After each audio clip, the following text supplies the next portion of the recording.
복음의 폭로라는 제목으로 하나님의 말씀을 증거하도록 하겠습니다. 이미 기도도 했고 또 광고 시간에 말씀도 드렸지만 전 세계가 코로나19로 인해서 몸살과 진통을 겪고 있습니다. 그런 시간을 우리가 지나고 있습니다. 이런 때에 만약에 우리가 한국에 있다면 정말 여러모로 그 아픔을 겪는 분들에게 도움이 될 만한 현실적인 수고와 봉사도 하는 것이 좋겠죠. 그렇죠? 그런데 그보다 우선하여서 우리 크리스찬들이 먼저 해야 될 것이 무엇일까요?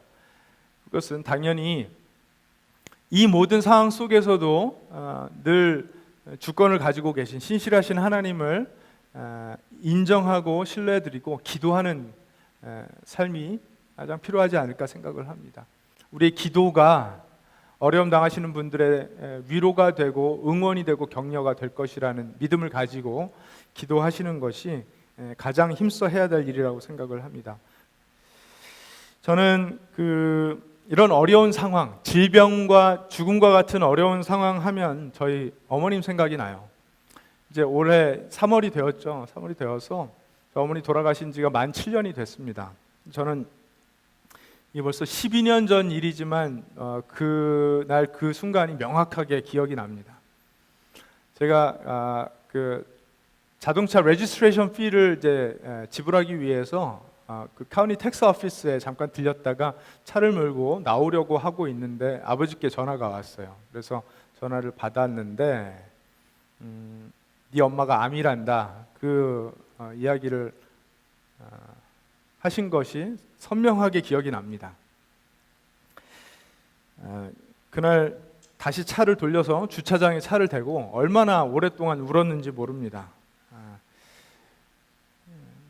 그 이후로 어머니께서는 이제 5년간 암투병을 하시다가 2013년도 3월에 하나님 품으로 가셨는데요.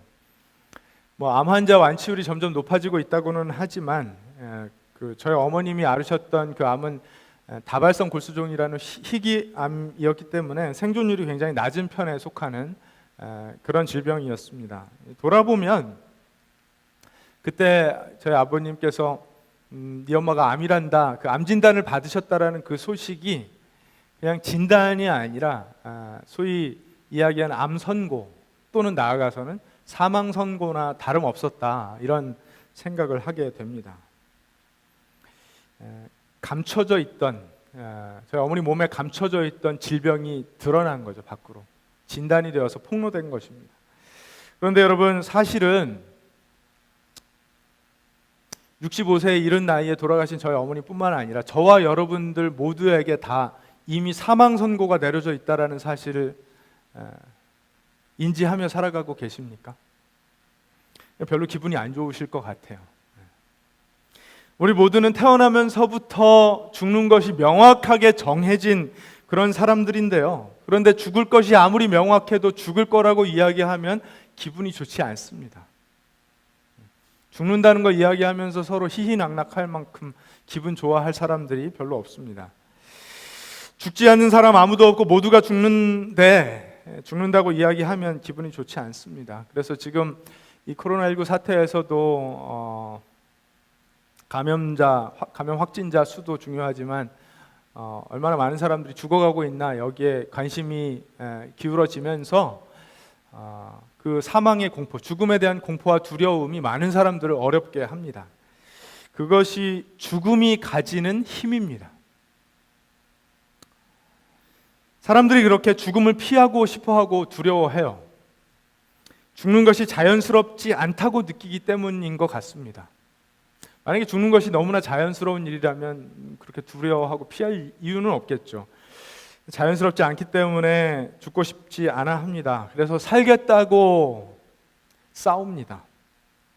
살겠다고 남 탓도 합니다. 살겠다고 사재기도 하고, 살겠다고 속이기도 합니다. 살겠다고 정죄도 하고요, 살겠다고 미워하고 저주하기도 합니다. 왜 이렇게 된 걸까요? 왜 인간은 죽게 된 것입니까? 물론 생물학적으로 보면 질병이나 인간 세포의 노화에 이유가 있다라고 이야기할 수도 있겠지만, 그런데 저와 여러분들은 알고 있죠. 이것은 본질적으로 죄 때문이라는 것을 알고 있습니다. 인간은 죄 때문에 죽게 되었습니다. 그래서 그 죄의 문제를 우리가 좀 들여다볼 필요가 있을 것 같아요. 계속해서 바울 사도가 로마 교인들에게 보내는 편지인 로마서를 우리가 보고 있는데요. 지난주까지 이제 복음이 복음인 이유라는 제목을 가지고 세상에서 하나님은 없다 하고 하나님 부정하고 부인하고 자기 마음대로 살던 그 사람들에게도 문제가 있고, 또 그 사람들을 정죄하면서 자기는 옳다고 생각하는 윤리주의자들, 또 율법주의자들, 이 사람들에게도 문제가 있으며, 나아가서는 그 모든 걸 초월하여서 우리 민족이 최고다 여기던 유대인들에게도 문제가 있었다라는 것을, 그들 모두가 죄의 권세 아래에 있었다라는 사실을 살펴봤습니다. 복음이 복음인 이유는 그들이 복음을 필요로 하기 때문에, 복음이 그들에게 기쁜 소식이기 때문에 복음이 복음이다라는 의미로 말씀들을 살펴봤습니다. 오늘 본문에 이제 기록된 말씀으로 로마서 1장 28절에서 시작된 그 말씀, 2장을 쭉 지나서 이제 3장에 이르기까지 바울 사도가 지금껏 전개해온 그 주장을 마무리하게 되는데요. 바로 복음이 드러내는 사람들의 실상이 무엇인지를 살펴보면서 말씀을 결론 짓습니다. 이것으로 로마서 전체의 첫 번째 논지가 마무리가 됩니다.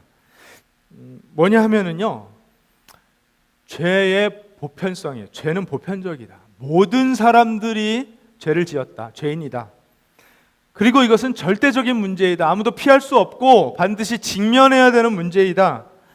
이것을 이야기하는데, 이 말씀을 보면서 과연 그 1세기 교인들의 실상만 드러나고 폭로되었던 것이 아니라 저와 여러분들의 실상도, 우리의 밑바닥도 하나님 앞에서 드러난 것인지 폭로된 것인지, 과연 그리고 해결책은 있는 것인지 함께 말씀을 통해 살펴보도록 하겠습니다. 로마서 3장 1절부터 말씀을 살펴볼 텐데, 오늘은 쭉 읽지 않고 부분적으로 읽어가면서 말씀을 살피도록 하겠습니다. 1절부터 읽습니다. 그러면 유대 사람의 특권은 무엇이며 할례의 이로움은 무엇입니까? 모든 면에서 많이 있습니다. 첫째는 그들이 하나님의 말씀을 맡았다는 것입니다. 이제 지난 시간에 유대인들이 율법과 할례를 받았음에도 불구하고 그 귀한 율법과 할례를 받아들고도 어찌 할 줄을 몰라서 내용물이 없는 형식에 집착하였기 때문에 그 형식 자체만으로는 아무런 힘이 없다. 그것이 그들을 구원할 수가 없었다. 이 말씀을 살펴봤었죠. 그런데 그렇다고 해서 그 형식이 아무런 의미가 없는 것은 또 아니다. 이 말씀을 바울 사도가 하고 있는 것입니다. 왜냐하면 율법과 할례에 담겨져 있는 하나님의 마음이 있기 때문에 그래요.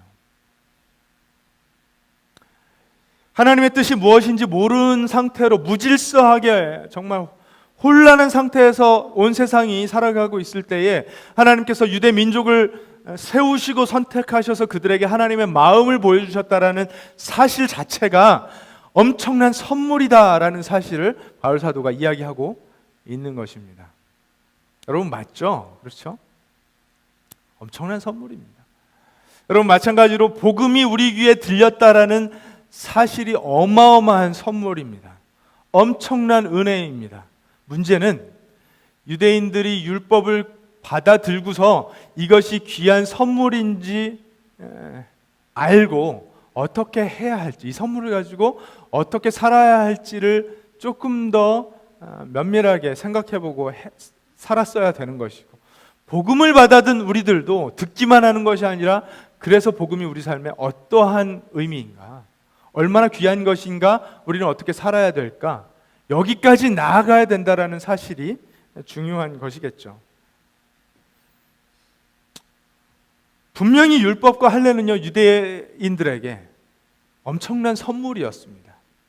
선물을 받아들고도 그 선물의 가치를 알지 못하고 그 선물의 가치대로 살지 못하는 것이 죄인들의 모습이라는 거죠. 계속해서 말씀을 읽습니다. 3절. 그런데 그들 가운데서 얼마가 신실하지 못했다고 해서 무슨 일이라도 일어납니까? 그들이 신실하지 못했다고 해서 하나님의 신실하심이 없어지겠습니까? 그럴 수 없습니다. 사람은 다 거짓말쟁이지만 하나님은 참되십니다. 성경에 기록한 바 주님께서는 말씀하실 때에 의로우시다 인정을 받으시고 받으실 때에 주님께서 이기시려는 것입니다 한 것과 같습니다. 자, 유대인들이 그 율법과 할례를 받아들고 형식에 치우쳐서 거기서 아무런 효과를 보지 못했다. 그것이 그들을 구원하지 못했다라는 이야기를 이제 복음을 믿는 사람들이 전하기 시작할 때 이런 생각을 하는 사람들이 있었다는 거예요. 억지인데요. 아니, 하나님이 율법을 주신 그 사람들이 그렇게 신실하게 살지 못했다면 율법을 맡기신 하나님께도 문제가 있는 것 아닌가? 하는 생각이 있었다라는 거예요. 예를 들어서 아주 쉬운 예로요. 저와 여러분들은 날마다 교통법을 지키며 살아갑니다. 스피드 리밋이 뭔지를 늘 생각하며 살아가죠. 그 교통법규를 왜 지키십니까? 네, 원래는 서로의 안전을 위해서 지켜야죠. 그런데 티켓 한 번, 두 번 받기 시작하면 티켓 받기 싫어서 스피드 리밋을 지키기 시작하더라는 것입니다. 그래서 사람들이 교통경찰이 없을 때는 슬쩍슬쩍 스피드 리밋을 어기고 경찰이 딱 눈에 보이면 스피드 리밋을 지키는 모습을 보면서 저거 교통법규에 뭐가 문제가 있는 것 아닌가, 저 법규를 제정한 사람들에게 뭐가 문제가 있는 거 아닌가, 그런 얘기, 그런 억지도 부리더라는 거예요. 근데 이거는 단순한 이런 교통법규 정도의 이야기가 아니라 우리의 삶 전체 방향 제시를 해주시고 하나님과의 관계를 선하게 유지할 수 있는 절대적인 기준들을 주셨는데 그걸 가지고도 하나님 탓하더라는 것입니다. 법에 뭐가 문제가 있는 거 아니야? 아니면 그 법을 주신 하나님이 좀 신실하지 못하시기 때문에 사람들에게 문제가 생기는 것 아니야? 이런 식으로 접근하는 사람들이, 억지 부리는 사람들이 있더라는 것입니다. 그러면서 바울 사도가 누구의 말을 인용하냐 하면 다윗의 말을 인용해요. 여러분, 다윗은 하나님 마음에 합한 사람이었습니다. 칭찬을 많이 받은 사람이었습니다. 그런데 그가 밧세바를 범하는 죄를 지었죠. 우리아를 죽게 하는, 간접살인을 하는 죄를 지었습니다. 나단 선지자가 그를 찾아가서 이것을 깨닫게 하자 다윗이 그 앞에 엎드려서 하나님 앞에 자복합니다. 그리고 지은 시가 있습니다. 그 시가 시편 51편인데 오늘 그 4절 말씀 뒷부분에 사도 바울이 인용한 그 말씀은 다윗이 지은 시편 51편의 일부예요. 뭐라고 합니까?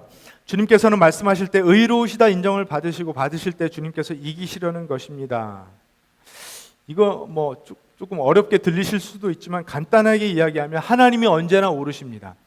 제가 범죄한 것은 우리야 가문에, 우리야 가정에 범죄한 것이지만 여러분, 사실 이것이 얼마나 끔찍한 범죄입니까? 한 가정을 파괴하는 범죄고요. 그 친족들에게도 상처를 주는 일이 되었을 것이고 왕으로서 그 민족 앞에 수치였습니다. 그런데 다윗이 이야기하는 게 뭐냐면 하나님, 저는 이 사건을 통해 가장 먼저 하나님 앞에 범죄하였습니다. 사람에게 지은 죄이지만 가장 우선적으로는 이것이 하나님을 향한 범죄였다라는 것을 다윗이 고백하는 것입니다. 그리고 그것을 죄로 판단하시는 하나님의 말씀 판단은 언제나 옳습니다. 다윗이 철저하게 자복하고 인정하는 것입니다. 사도 바울 이걸 얘기하는 거예요. 사람들이 율법을 지키지 못해서, 사람들이 율법 지키는 것에 실패하여서 하나님의 그 기준에 미치지 못하였다라는 것이 하나님께 문제가 있다라고 이야기하는 것은 억지다. 하나님은 언제나 신실하시다. 하나님은 언제나 공의로우시다. 사람이 부족할 뿐이다. 이걸 이야기하고 있는 것입니다. 또 이런 억지를 부리는 사람도 있다는 것입니다. 5절. 그런데 우리의 불의가 하나님의 의를 드러나게 한다면 무엇이라고 말하겠습니까? 우리에게 진노를 내리시는 하나님이 불의하시다는 말입니까? 이것은 사람들이 말하는 방식으로 내가 말해본 것입니다.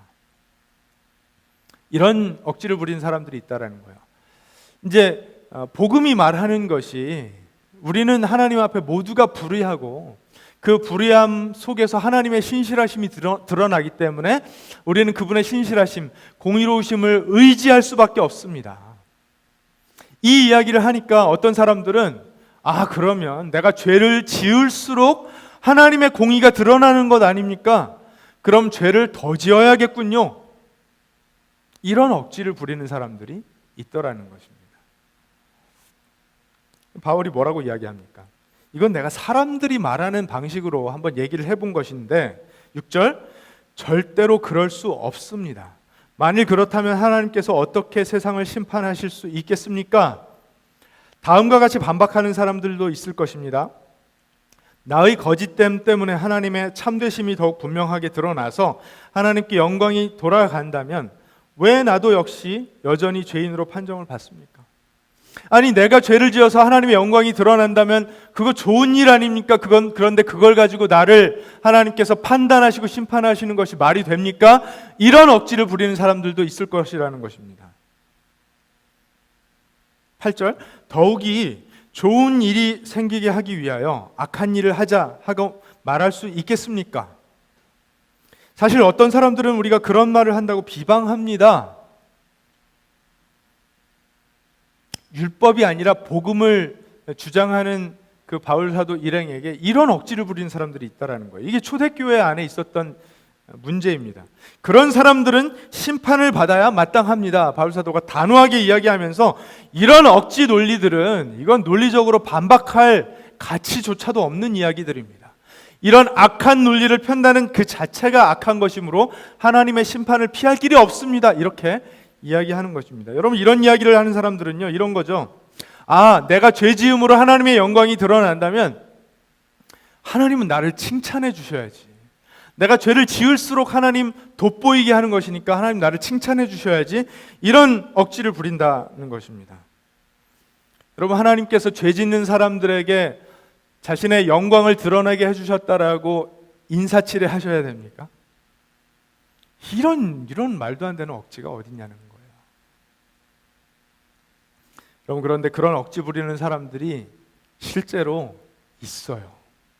2000년 전에만 있었던 것이 아니라 이 시대에도 있습니다. 그런 억지죠. 하나님은 왜 아담과 하와에게 선악을 알게 하는 그 나무의 열매를 먹을 수 있는 선택권을 주셔서 왜 죄를 짓게 하셨는가? 그런 선택권을 주셨기 때문에 죄를 지은 것 아닌가? 그럼 하나님 책임 아닌가? 이런 식으로 하나님께 책임을 전가하는 그런 사람들이 있습니다. 근데 여러분, 지금만 그런 억지를 부리는 것이 아니라 아담과 하와 자신들도 그런 억지를 부렸어요. 하나님 찾아오셔서 아담에게 물으시죠. 너 무슨 짓을 한 거냐? 왜 이런 일이 벌어졌냐? 그랬더니 당신이 나에게 주신 이 여인이 나를 유혹해서 내가 죄를 지었습니다. 책임 전가한 거죠. 여자에게 책임 전가한 것이 아니라 당신이 나에게 만들어준 하나님께 책임 전가를 한 거예요. 또 여자에게 물으십니다. 너는 도대체 어떻게 된 거니? 당신이 만든 이 피조물 뱀이 나를 유혹해서 내가 죄를 지었습니다. 뱀에게 책임 전가를 했지만 사실은 하나님께 책임 전가를 한 것입니다. 이런 선택권을 나에게 안 줬으면 죄를 안 지었을 것 아닙니까? 아담과 하와만 그렇게 이야기하는 것이 아니라 사람들은 쭉 그때부터 그런 하나님께 핑계를 대고 책임 전가하는, 자신들의 범죄함을 인정하지 않는 그런 억지들을 부려왔다는 것입니다. 여러분들은 안 그러시죠? 그렇죠? 여러분도 어디까지나 사람이 죄를 지은 것은요, 자신 탓입니다. 자, 이 8절까지의 말씀은 사실 3장 1절부터 7절까지 죄송합니다. 2장 마지막까지 지난주에 보았던 말씀을 이제 정리하는 그런 말씀이고, 이제 9절부터 우리가 보게 될 말씀은요, 사실 로마서 1장 28절부터 3장 20절까지 큰 한 단락을 결론짓는, 로마서 전체의 첫 번째 논지를 결론짓는 너무나 중요한 말씀이에요. 로마 3장 9절부터 20절까지는요, 너무나 중요한 말씀입니다. 그래서 좀 피곤하시고 졸리시더라도 조금 참으시고 따라와 주셨으면 좋겠습니다. 9절, 그러면 무엇을 말해야 하겠습니까? 우리 유대 사람이 이방 사람보다 낫습니까? 전혀 그렇지 않습니다. 유대 사람이나 그리스 사람이나 다 같이 죄 아래에 있음을 우리가 이미 지적하였습니다. 이미 지적했죠. 하나님 부정하면서 마음대로 사는 사람, 그 사람들 정죄하고 판단하는 사람들, 또 그 모든 사람들 위에 있다고 착각하는 유대인들, 이 모든 사람들이 다 범죄하였음을, 죄 아래에 있음을 이미 봤다는 거예요. 죄의 보편성에 대해서 모든 사람이 범죄하였음을 보았다는 것입니다. 자, 이 지점에서 우리가 한 가지 생각해 봤으면 좋겠습니다. 여러분, 죄가 무엇입니까? 죄가 무엇입니까? 성경이 말하는 죄의 정의를 우리는 이제 창세기 3장에서 볼 수 있죠. 조금 전에 제가 언급한 그 장면에서 죄가 무엇인지가 여실히 드러났죠. 그렇죠? 어떤 사람들은 이야기할 수 있습니다. 아니, 그 에덴 동산에 있던 많은 나무의 열매들 가운데 그것이 설령 하나님께서 금지하신 선악을 알게 하는 열매라 할지라도 그것 좀 따먹은 것이 뭘 그렇게 대수입니까? 그것이 하나님과 인간 사이를 갈라놓을 만한, 심판받을 만한, 영원히 지옥불에 떨어질 만한 그런 중대한 범죄입니까? 따질 수 있습니다. 그런 생각이 들 수도 있죠. 그렇죠? 그런데 죄의 본 모습이 무엇입니까? 여러분, 그것만 문제였나요? 그냥 먹지 말라는 열매 하나 따먹은 그 자체가 문제였습니까? 그게 아니죠. 그렇죠? 뱀이 와서, 사탄이 와서 사람을, 아담과 하와를 어떻게 유혹하였죠? 너 안 죽어. 이거 먹어도 안 죽어. 오히려 먹으면 너희가 눈이 밝아져서 하나님과 같이 될까 봐 하나님 그거 두려우셔서 먹지 말라고 하신 거야. 그랬더니 그때 귀가 활짝 열려요. 아, 저걸 먹으면 하나님처럼 되는 거야. 그래서 아담과 하와가 그 열매를 따 먹은 이유는 뭐죠? 하나님처럼 되고 싶어서요. 이것이 죄의 본 모습입니다. 하나님이 내 하나님으로 내 삶의 주도권을 완전히 장악하신 분, 나의 예배를 받으실 분, He is my master, He is the controller. 이 사실에 만족하고 사는 것이 아니라 내가 이제부터 내 인생의 주인 되겠다. 하나님 필요 없다. 그 결정을 하는 것이 죄입니다. 그 죄가 어떻게 들어왔습니까? 뱀이 그 얘기를 하자, 사탄이 그 말을 하자, 갑자기 그 열매가 어떻게 보이기 시작했죠? 보암직스럽고 먹음직스럽고 지혜롭게 할 만큼 탐스러워 보였고, 육신의 정욕과 안목의 정욕과 이생의 자랑, 저와 여러분들에게도 죄가 틈타는 그 세 가지 루트를 통해서 아담과 하와가 유혹을 받았고 결국은 죄와 타협했습니다. 여러분, 이것은요 매우 매우 심각한 범죄입니다. 내 인생에 하나님이 주인 되는 건 더 이상 싫습니다. 내가 주인 노릇하겠습니다. 그 결정을 한 거예요. 그리고 그 결정의 대가는 지금껏 이어지고 있습니다. 사랑하는 여러분, 여러분의 삶의 주인은 누구이십니까? 아무리 이 정도는 괜찮지 않습니까? 사람인데, 저도 사람인데 어떻게 그렇게까지 다 할 수 있습니까? 라고 생각이 드는 부분들이 있을 수 있습니다. 그런데 그것들까지도 하나님께서 아니시라고 하면 아니라고 생각할 수 있는 절대적인 주권이 오직 하나님 한 분께만 있다라는 그런 믿음이 여러분께 있으십니까? 여러분, 그것이 하나님을 절대 주권자로, 주인으로 인정하는 사람들의 믿음입니다. 하나님 그걸 원하시는 거예요. 그래서 바울 사도는 바로 그것에 모든 사람이 실패하였다. 세상에서 하나님 부인하고 마음대로 살던 사람들이건, 나름대로 윤리에 입각해서 도덕에 입각해서 산다고 자기 스스로를 칭찬하던 사람들이건, 또는 하나님의 율법과 할례를 받았다라고 스스로를 자위하던 유대인들이건, 모두가 하나님을 온전히 주인으로 섬기는 일에 실패하였다. 이걸 선언하는 것입니다. 그러면서 이야기합니다. 본문 10절입니다. 성경에 이렇게 기록되어 있습니다. 의인은 없다, 한 사람도 없다. 이제 10절부터 17절까지의 말씀은요, 18절까지의 말씀은 구약성경 시편과 이사야에 기록된 말씀들을 인용해 가면서 어떻게 모든 사람들이 실패하였는지, 단 한 사람도 성공하지 못하고 하나님의 그 기준에 모든 사람들이 다 fail하였는지를 말씀을 인용해서 사도 바울이 증명하고 있는 것입니다. 선포하고 있는 것입니다. 의인은 없다, 한 사람도 없다. 11절, 깨닫는 사람도 없고 하나님을 찾는 사람도 없다. 모두가 곁길로 빠져서 쓸모없게 되었다. 선한 일을 하는 사람은 없다, 한 사람도 없다. 이런 말씀을 하시는 분도 계실 것입니다. 아니 무슨 말입니까? 착한 사람들이 얼마나 많은데요. 나름대로 선한 일을 하며 사는 사람들이 얼마나 많은데요. 지금 코로나19로 어려워하는 사람들이 있을 때 그 자영업 하시는 분들 너무나 어렵기 때문에 그 건물주들이 가게세를 이렇게 안 받기로 하는 그런 일들, 선한 일들 있지 않습니까? 이야기할 수 있습니다. 맞아요. 여러분, 하나님을 신적으로 찾는 사람들도 있고요. 그리고 선한 일을 하는 사람들도 세상에는 분명히 있기는 있습니다. 그런데 문제는요, 하나님께서 인정하실 만한 의로움과 하나님께서 절대적으로 이것은 선하다고 하실 만한 그 마음의 동기로부터 우러나오는 완벽한 선함이 없다라는 거예요. 이것은 오직 하나님 한 분을, 이 온 우주 만물을 창조하시고 이 온 세상의 절대 주권을 가지고 계신 그분이 나를 완벽하게 보호하시고 나는 그분 안에서 참 만족과 기쁨과 평강과 감사를 누리고 있다라고 생각하는 사람들만 할 수 있는 일이거든요. 물론 죄를 짓고 난 이후의 인류에도 선한 흔적은 남아 있어요. 하나님의 형상이 다 사라진 것은 아닙니다. 그래서 착한 일도 할 수 있습니다. 부모님들이 자녀들 사랑하는 그 사랑도 있습니다. 이웃을 돌보는 섬김도 있습니다. 그러나 그것이 절대로 완벽하다고 할 수 없다는 거예요.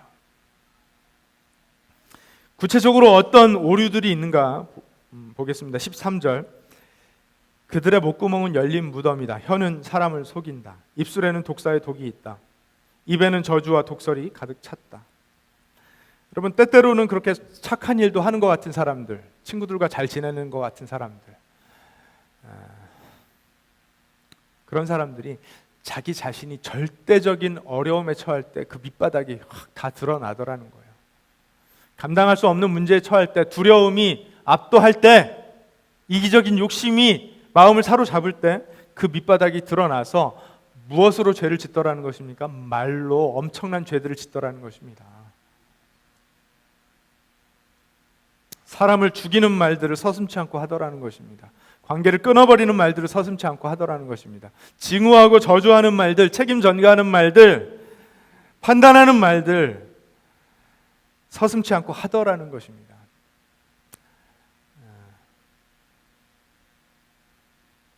여러분, 그런가요? 아니요, 뭐 내가 아는 분들은 다 좋은 말만 하고 살던데요. 여러분, 그냥 당장 어제 우리의 삶만 생각해봐도 알 수 있습니다. 여러분, 우리가 정말 생명을 살리는 말들만 하고 살았습니까? 정말 사람들을 위로하고 격려하고 세우는 말만 하고 살았습니까? 요만큼의 거짓된 동기도 없이, 요만큼의 판단과 정죄의 동기도 없이 사람들을 있는 그대로 대하면서 저들에게 축복의 언행을 하면서 살았습니까? 저는 아닌 것 같습니다. 어제 하루 저의 삶을 면밀하게 들여다보면 꼭 그렇게 살았다라고 자신할 수가 없습니다.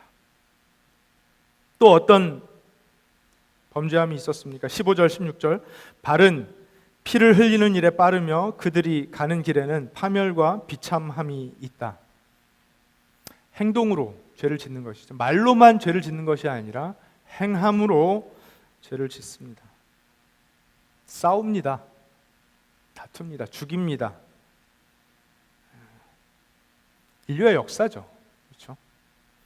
17절, 18절, 그들은 평화의 길을 알지 못한다. 그들의 눈에는 하나님을 두려워하는 빛이 없다.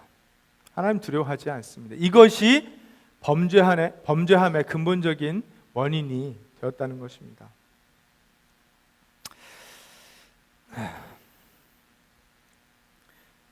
여러분, 사람들 왜 그렇게 싸웁니까? 왜 이렇게 책임 전가합니까? 진상규명, 원인규명 한다고 하지만 사실은 나의 이권을 챙기기 위해서 그렇게 할 때가 얼마나 많습니까? 그 동기가 순수합니까? 여러분 정치인들의 말을 다 믿으십니까? 또는 내 말은 믿을만한 말입니까? 우리가 가는 곳에 분쟁과 다툼 대신 아름다운 결속과 연합, 사랑의 열매들이 있었습니까? 내가 지금껏 만들어왔던 관계들은 그런 아름다운 열매를 맺는 관계들이었습니까? 일평생 사람들을 많이 만나고 살아왔는데 그 사람들 다 어디 갔습니까? 바울 사도가 그래서 이렇게 결론 짓습니다. 19절, 20절.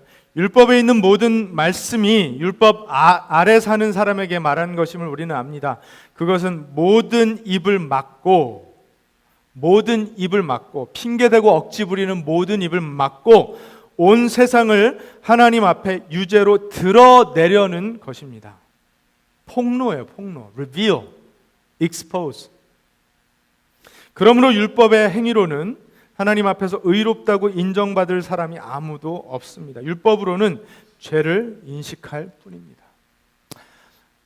나 나름대로의 선한 기준들을 가지고 그것이 어렸을 때부터 배워오던 기준들이건 우리 집안 대대로 내려오는 어떤 전통이건 내가 살아가고 있는 사회의 통념이건 또는 성경이 가르치는 어떤 율법적인 가르침들이건 기준들이건 상관이 없이 그걸 통해서 나의 옳음을 입증하려고 살아온 사람들의 모든 노력은 다 허망하다는 것입니다.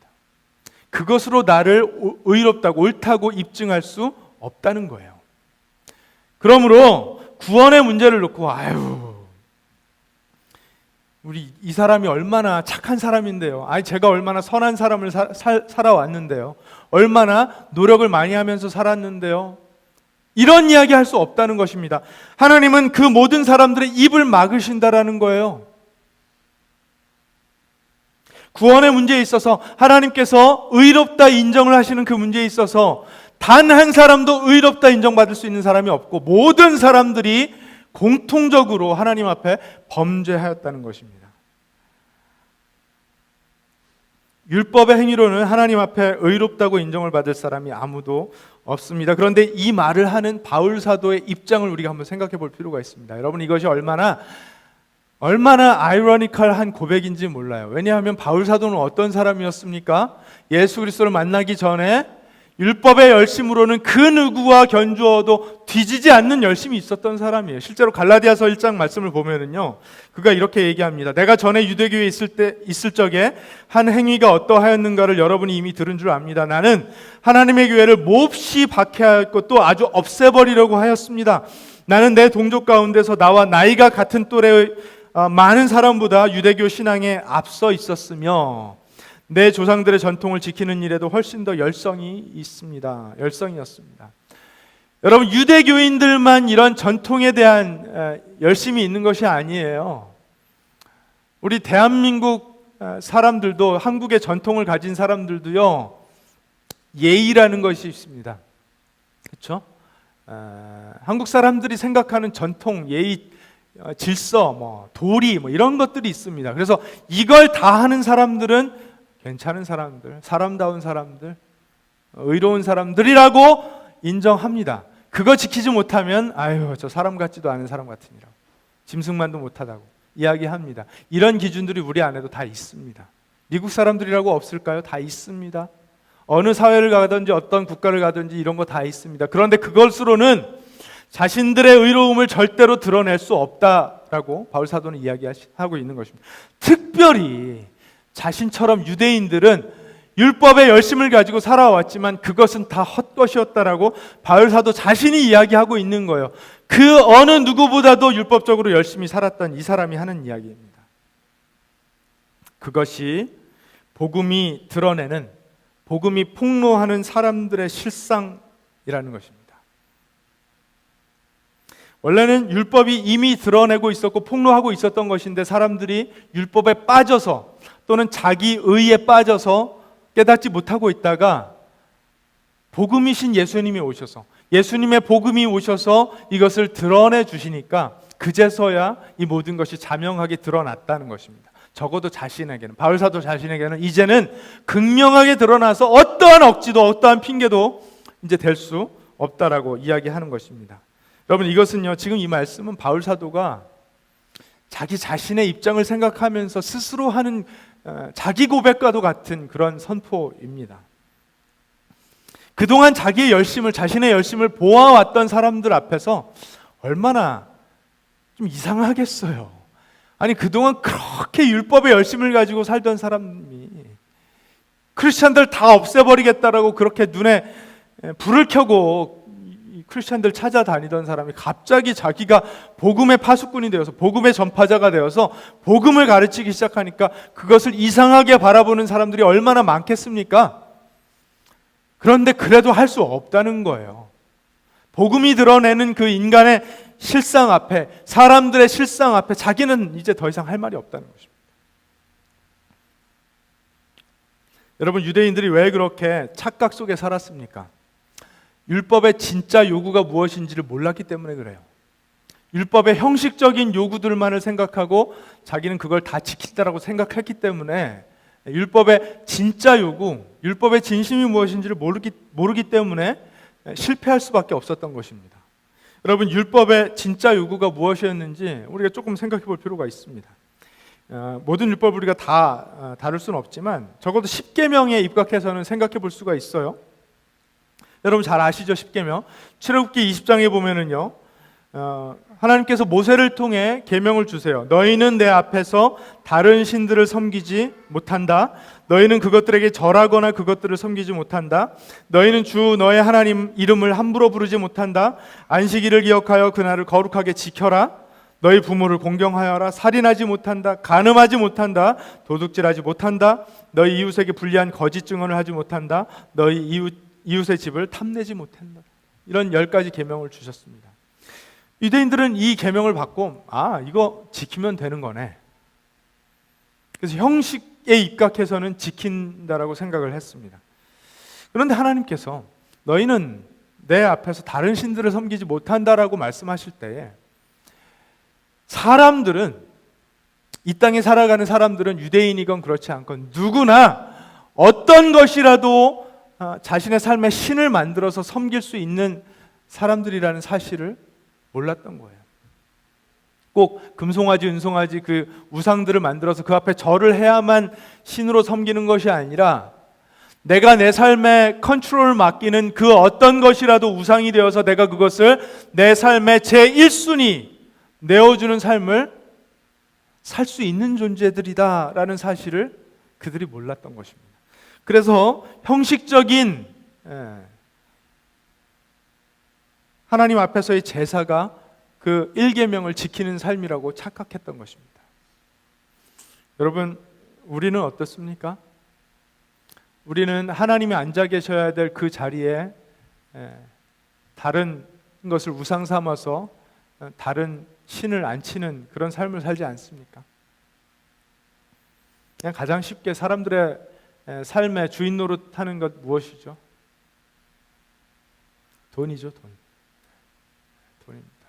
우리는 얼마든지 돈을 우리의 신 삼아서 예배 대상 삼아서 그 앞에 절하는 삶을 사는 사람들입니다. 다른 부분에 대해서는 그렇게 참 사람 좋고 너그럽고 사귈만 하던 사람들이 갑자기 돈 문제 앞에 서면 냉정해지고 이기적이 되고 그렇게 됩니다. 돈에 우리의 삶의 1순위를 내어주었기 때문에 그렇습니다. 살인하지 못한다라는 하나님께서 주신 계명을 실제로 칼로 찔러서 사람을 죽이지 않으면 지킨다라고 유대인들은 착각했습니다. 그런데 예수님께서 오셔서 뭐라고 하셨죠? 형제를 미워하는 자마다 살인하는 것이다. 율법의 정신을 가르쳐 주시는 거예요. 여러분, 그런 관점에 있어서 저와 여러분들은 다 살인자입니까? 선뜻 인정이 안 되세요? 저는 살인자 맞습니다. 저는 사람 미워한 적이 많습니다. 마음으로 그들을 죽인 살인자 맞습니다. 간음하지 못한다라고 하시니까 유대인들은 물리적으로 여인을 간음하지 않으면 된다라고 착각했습니다. 예수님께서 뭐라고 말씀하시죠? 여자를 음욕의 마음을 가지고 바라보는 사람마다 간음한 것이다. 여러분, 저는 간음한 사람입니다. 도둑질하지 못한다 말씀하셨습니다. 이웃의 것을 탐하는 사람마다 도둑질을 한 거라고 예수님 말씀하십니다. 여러분은 어떠세요? 저는 도둑놈 맞습니다. 저는 거짓말장이 맞습니다. 부모를 잘 공경하지도 않습니다. 하나님의 이름을 망령되게 부를 때도 많았습니다. 우상들을 만들어서 그것을 예배 대상 삼아 제 삶에 주권을 내어줄 때도 많이 있습니다. 지금도 그러고 삽니다. 여러분은 어떠십니까? 그래서 바울 사도가 이야기하는 거예요. 율법의 행위로는 하나님 앞에서 의롭다고 인정받을 사람이 아무도 없습니다. 율법으로는 죄를 인식할 뿐입니다. 아니 그러면 도대체 누가 이런 율법의 정신의 요구를, 율법의 진심을 다 이행할 수가 있는 것입니까? 누가 이 요구를 다 충족시킬 수 있는 것입니까? 없다는 거예요.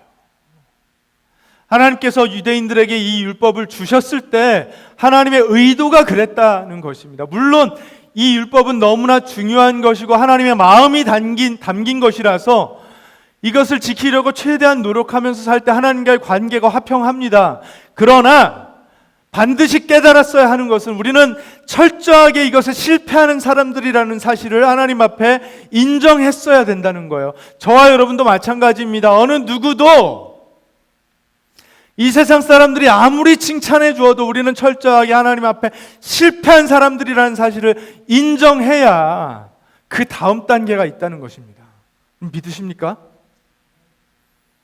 그러지 않으면 복음이 들리지를 않습니다. 그러지 않으면 구원이 없습니다. 하나님은 우리에게 어떤 요구를 하신 하나님인가 하면요, 레위기 11장 말씀을 보면 레위기에 수차례 이 말씀을 반복하세요. 나는 너희의 하나님이 되려고 너희를 이집트 땅에서 데리고 나온 주다. 내가 거룩하니 너희도 거룩하여야 한다. 하나님께서 거룩하신 것처럼 하나님의 백성은 거룩해야 한다라고 하나님 말씀하셨습니다. 그리고 이것을 예수님께서 다시 반복해 주셨어요. 마태복음 5장에 보면요, 그러므로 하늘에 계신 너희 아버지의 온전하심과 같이 너희도 온전하라. Be perfect as your heavenly Father is perfect. Be perfect.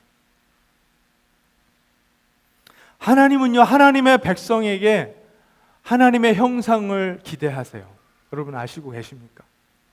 아담과 하와를 처음에 창조하시고 하나님께서 보시면서 기뻐하셨던 건 뭐냐 하면 하나님의 형상이에요. 하나님의 형상은 무엇입니까? 거룩하심, 온전하심, 완벽하심입니다. 그것이 인간의 모양 안에 있었다는 거예요. 죄 때문에 그걸 잃어버렸어요. 스스로 주인 노릇하며 살겠다라고 한 이후로 그것을 잃어버린 채 살아왔다는 것입니다. 어느 누구도 스스로 그것을 회복한 사람이 없다는 것입니다. 그런데 하나님께서는 우리를 그렇게 실패한 채로 내버려 두시는 하나님이 아니시라는 것을 바울 사도가 이야기하고 싶어 하는 것이죠. 여러분, 이 말씀의 내용이 2000년 전에 바울 사도의 편지를 받아들었던 1세기 로마 교인들에게만 해당되는 말이었습니까? 아니면 율법의 정신을 온전하게 알아들었어야 할 광야의 그 유대 백성들에게만 적용되는 말씀이었습니까? 많은 사람들이 인간은 많이 진보했다라고 이야기합니다. 인류는 많이 발전했다고 이야기합니다. 기술적인 면에서 또 문명적인 면에서 그런 측면이 있다고도 생각을 합니다.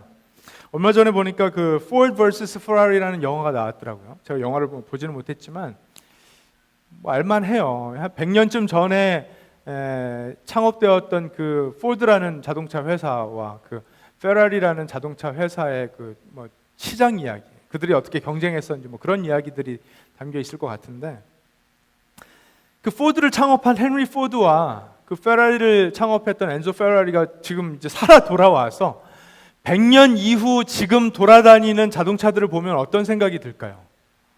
대단하다고 여기겠죠. 야, 100년 만에 자동차 산업이 이렇게 혁신적인 발전을 했구나. 지금 뭐 사람이 운전하지 않아도 자동으로 다니는 그런 차들을 보면서 놀랍다 생각을 하겠죠. 여러분, 컴퓨터 기술 발전은요, 뭐 컴퓨터를 시작했던 사람들이 지금 살아있기 때문에, 빌 게이츠 같은 사람들, 뭐 조금 일찍 떠난 스티브 잡스 같은 사람, 또는 그 마이클 델 같은 사람들 지금 살아있기 때문에 그들은 컴퓨터 기술이 얼마나 발전했는지 자신들의 눈으로 보아왔고 그들이 산 증거들입니다. 깜짝 놀랄 만한 일입니다. Artificial Intelligence도 너무나 빨리 발전하고 있다고들 이야기하죠. 실제로 인간 신체 기능도 엄청나게 발전을 하기는 했어요. 1912년도에 그 스웨덴 스톡홀름 올림픽에서 100m 기록이 몇 초였는지 혹시 아십니까? 10.6초였습니다. 도널드 리핀컷이라는 분이 세운 기록이었는데 10.6초인데 지금 100m 기록이 몇 초인지 혹시 아세요? 9.6초예요. 1초가 줄었습니다. 이것은 지금 100m 달리기 대회를 할 때 1등이 들어갈 때 10.6초를 달리는 사람은 10m 뒤에 있는 거예요.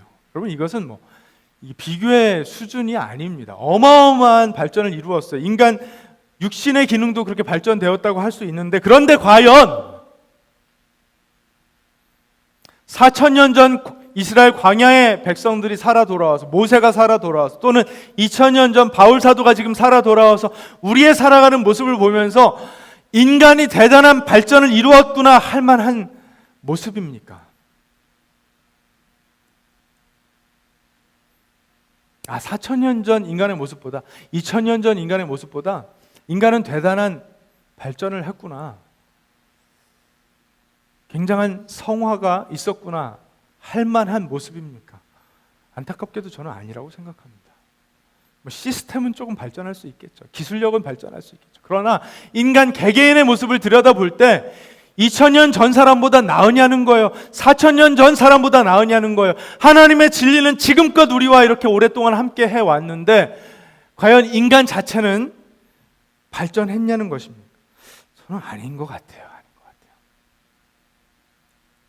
그래서 4,000년 전의 진리나 2,000년 전의 진리나 지금 우리에게 동일하게 진리일 수밖에 없다는 것입니다.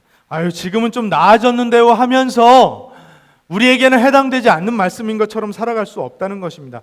여러분 예수님께서는요 그래서 이 땅에 오셔서 복음으로 오셔서 스스로 죄인임을 인정하는 사람들에게는 어떠한 삶을 사셨습니까? 철저하게 긍휼하셨어요. 자비로우셨어요. 시몬의 배에 올라타셔서 해변가에 있는 사람들에게 천국 복음을 선포하신 후에 조금 더 깊은 데로 가서 그물을 내려보라고 말씀하십니다. 시몬과 어부들이 안 될걸요. 우리가 지난밤에 애쓰고 수고했는데요. 그럼에도 불구하고 선생님이 하시는 말씀이니까 내려보겠습니다. 해서 그물을 내렸을 때 그물이 찢어질 정도로 많은 고기가 잡힙니다. 이때 이 광경을 보고 시몬이 예수님께 뭐라고 하죠? 주님, 호칭이 바뀌어요. 선생님에서 주님, 저는 죄인입니다. 저에게서 떠나가 주옵소서. 이런 반응을 보입니다. 아니 도대체 고기가 많이 잡히는 것을 보고 왜 이런 반응을 보일까요? 예수님의 거룩하심을 시몬이 보았던 거예요. 그래서 자신의 죄인됨을 인정할 수밖에 없었던 것입니다. 여러분, 내가 죄인이라고 나는 실패했다라고 인정하는 사람에게는 예수님께서 놀라운 선물들을 주세요. 시몬에게 예수님께서 어떠한 선물을 주십니까? 이름을 새로 주시죠. 베드로라는 이름을 주시고요. 그리고 그에게 새로운 사명을 주세요. 너는 이제부터 사람을 낚는 어부가 될 것이다. 삶의 모든 것을 새롭게 하세요. 그리고 나아가서는 새 생명을 주세요. 어마어마한 선물을 주세요. 새롭게 하십니다. 반면에 자신이 죄인이라는 것을 끝까지 인정하지 않는 사람들에게는 예수님께서 어떻게 하시죠? 우리가 지난 2주간 보았던 그 마태복음 23장의 말씀 가장 앞부분에 보면 이런 말씀이 있어요. 율법 학자들과 바리새파 사람들을 지칭하시면서 그들은 지기 힘든 무거운 짐을 묶어서 남의 어깨에 지우지만 자기들은 그 짐을 나르는데 손가락 하나 까딱하려고 하지 않는다. 그들이 하는 모든 일은 사람들에게 보이려고 하는 것이다. 그들은 경문곽을 크게 만들어서 차고 다니고 옷수를 길게 늘어뜨린다. 잔치에서는 윗자리에, 회당에서는 높은 자리에 앉기를 좋아하며 장터에서는 인사받기와 사람들에게는 랍비와 불리기를 좋아한다.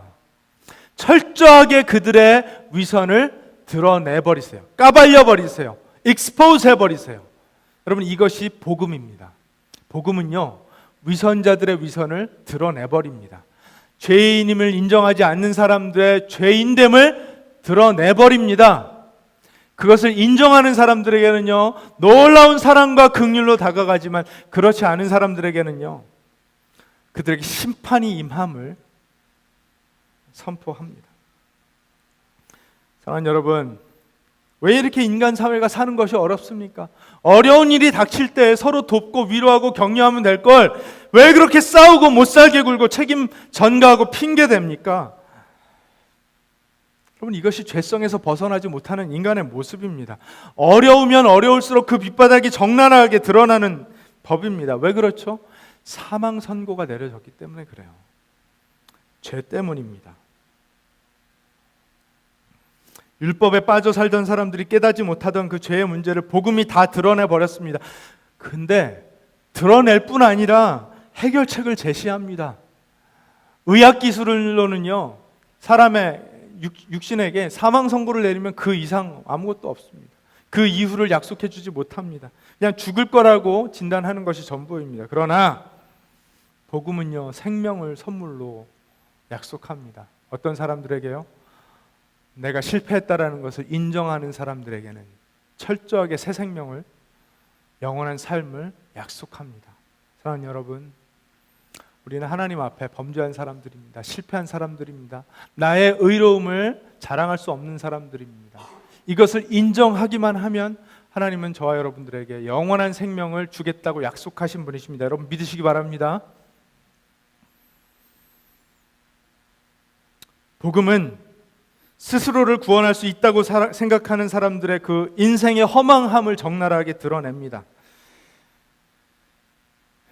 사람은 큰 기쁨과 소망 가운데 생명을 가지고 태어나지만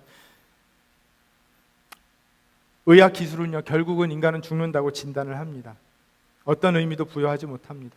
그러나 복음은요, 그것이 끝이 아니라고 이야기합니다. 예수를 믿는 인생은 죽지만 죽지 않는다고 이야기합니다. 육신의 죽음이 끝이 아니라고 선포합니다. 오히려 시작이라고 선포합니다. 그리고 진정한 생명은 그런 것이라고 복음은 우리에게 선포합니다. 사랑하는 여러분, 죽음의 두려움에 벌벌 떠는 인생이 아니라 생명을 주신 하나님을 찬양하고 송축하는 그런 인생 사시기를 바랍니다. 그런 개인과 가정과 그런 우리 교회가 되기를 예수 그리스도의 이름으로 축원합니다. 기도하겠습니다.